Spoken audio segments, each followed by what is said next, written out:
CES showcases some really cool tech, but the standout this year is the Rabbit R1.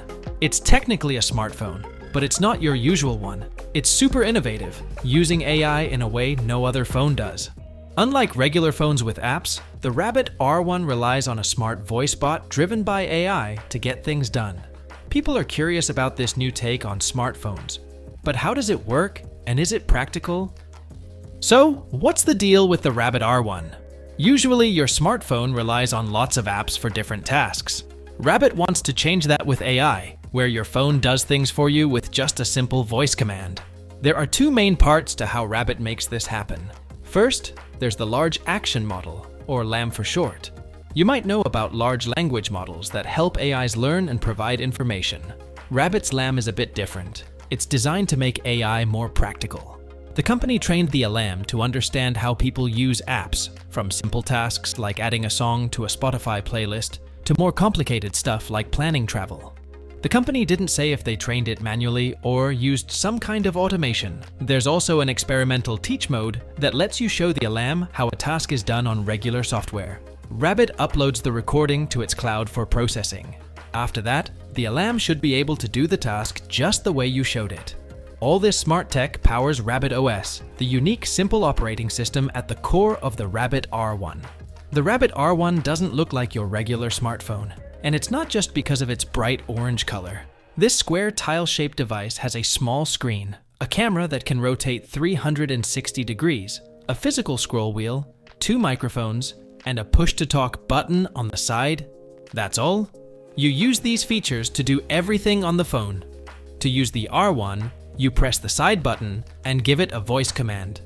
It will then complete the task using connected apps like YouTube Music, Amazon, DoorDash, and Uber. You can ask it to play a song on Spotify or order food after confirming payment. For more complex tasks, the Rabbit R1 can, for example, book flight tickets on one app and a hotel using the second app with just one command. The goal is for you not to lift a finger. Rabbit emphasizes that the phone respects your privacy by only listening when you press the side button. The rotating camera also gets blocked when not in use.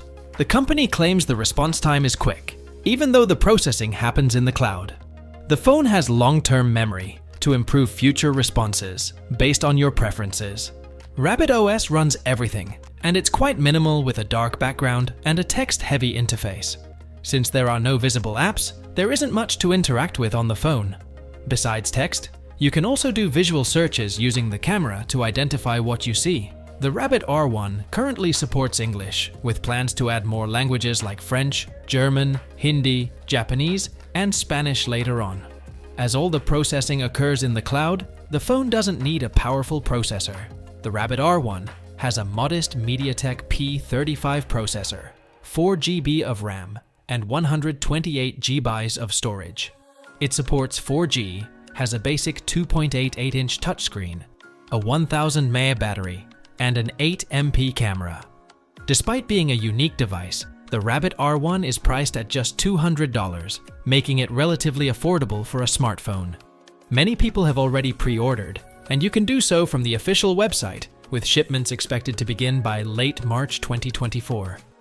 Heading into the details, a lot of information was left unsaid during Rabbit's big launch event. The company highlighted how it's tackling issues with voice assistants and app-cluttered phones using one product. However, toward the end, it contradicted its own vision by stating it doesn't aim to replace your current phone. While this messaging ambiguity could be a long-term problem for the business's positioning, there are immediate concerns for end users. While everything seems positive on the surface, diving deeper raises some important questions. Despite Rabbit emphasizing user privacy, it's unclear how services like Apple Music connect to Rabbit OS. Do Rabbit servers have full access to your connected apps? To clarify, Rabbit doesn't get your passwords, as sign-ins happen on the respective login pages of these services. Additionally, when everything relies on the cloud, what about offline experiences, like saving playlists for when you're on the go? The visual interface appears text-heavy, raising concerns about the lack of visual feedback for certain tasks. For instance, quickly glancing at an image of your expected meal is more efficient than a voice bot reading a lengthy description. Being primarily voice-driven means those with speech impediments might struggle to use the phone effectively. The Rabbit R1 falls short on accessibility, at least for now, although it could potentially benefit people with visual impairments in the future.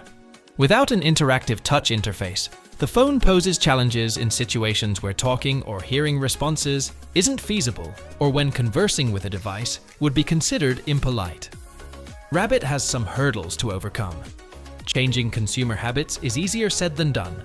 Before its unique concept gains mainstream acceptance and potentially replaces traditional smartphones, Rabbit needs to address these concerns. The shift from using multiple apps to a voice-first interface is a significant adjustment and a big expectation from consumers at a large scale. Google's offline large language model, LLM capabilities, seen on devices like the Pixel 8 Pro and more recently on the Galaxy S24 series, could provide a middle ground. Android might easily implement something similar using Bard, offering users the benefits of both voice and traditional interfaces. This could make choosing a Rabbit R1 less appealing. Despite these challenges, Rabbit deserves credit for introducing a creative and innovative product to a market that has seen a lack of innovation. Moreover, they've kept it affordable, avoiding excessive pricing based on its novelty.